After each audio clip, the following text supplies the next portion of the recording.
The Never Never Nest. This is of 10th class. Say reading. Okay. This is a one act play. Okay. Here, never, never. Two negatives at a time. The narrator has used, the writer has used. This is because the nest would be never built. So the meaning here, never never nest means the nest would never built. Okay. So this nest will not be built.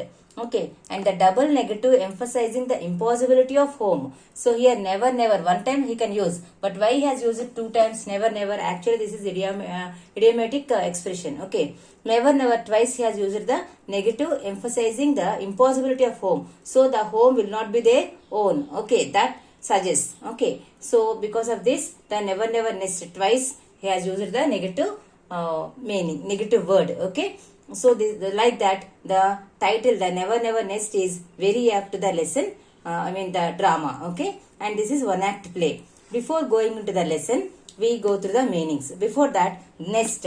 Why has given nest? Okay, so nest denotes a temporary home of bird. Okay, nest, we know the meaning of a nest means the nest of a bird, we say. Okay, so that is not a temporary one because it builds with some straw and all, some small sticks, and again it goes somewhere if the nest falls. Okay, so that is a temporary one, not a permanent one. So here, because why has used this, this is basing merely on installment basis. Okay, the hero and heroine of this lesson will buy everything on installment basis. Okay, so here even the home also they will buy like that, the house also they will buy like that in the installment basis. That's why the writer has used the word nest. Okay, never never nest. So never the building will be their own, because at any time if they won't pay the repay the money promptly, then definitely the people will come and they will occupy the house or they will seize the house. That's why the nest, the house may not be their own till they finish the completion of monthly installments. Okay, so like that, the title, the Never Never Nest, is completely apt to the drama. Okay, now the meaning, let us see. The first meaning is villa. Villa means a small house in its own garden, a small house in its own garden. Then cozy, warm and comfortable. Okay, then shriek, a high loud cry.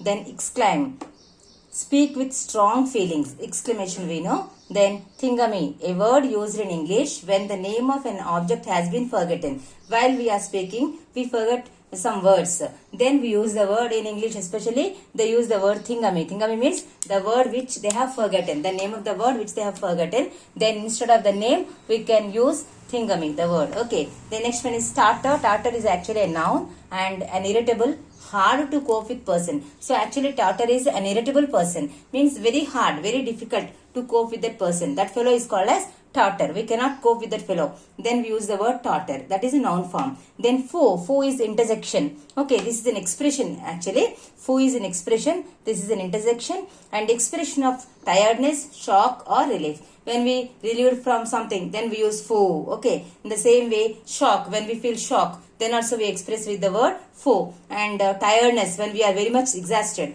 then also we use the word foe. Now let us enter into the main lesson, the Never Never Nest. Okay, the summary I will give you now, and just you go through the lesson, then I'll give you the summary. Okay, the Never Never Nest is a comic one act play about a young couple. They make full use of the buy now pay later marketing system. This comedy is very relevant today because we can buy almost anything now on the installment basis. Jack and Jill were a young married couple who had a small baby. One day, Aunt Jane visited them. She was surprised to find that even though Jack's salary was not very high, they lived in a beautiful house with all comforts, such as a radio, a car, and a refrigerator.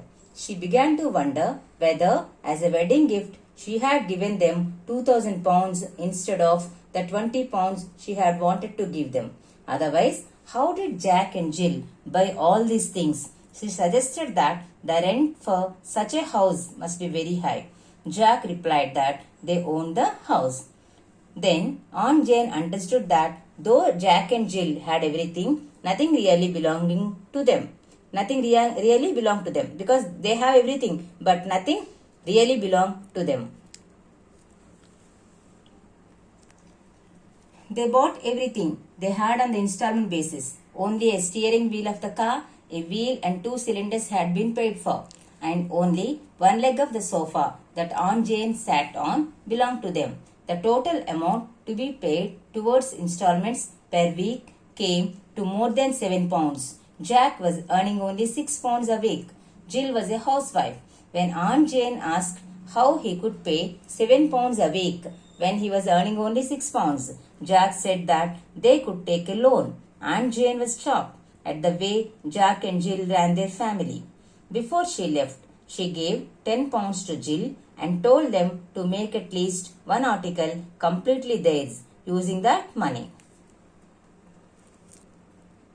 While Jack went with Aunt Jane to the bus stop, Jill sent the money to Dr. Martin. Jack came back and said that he wanted to pay 2 months' installments on the car using that money. But Jill said that by paying that money to Dr. Martin, their baby would become completely theirs. So already she sent the check to the doctor. Okay.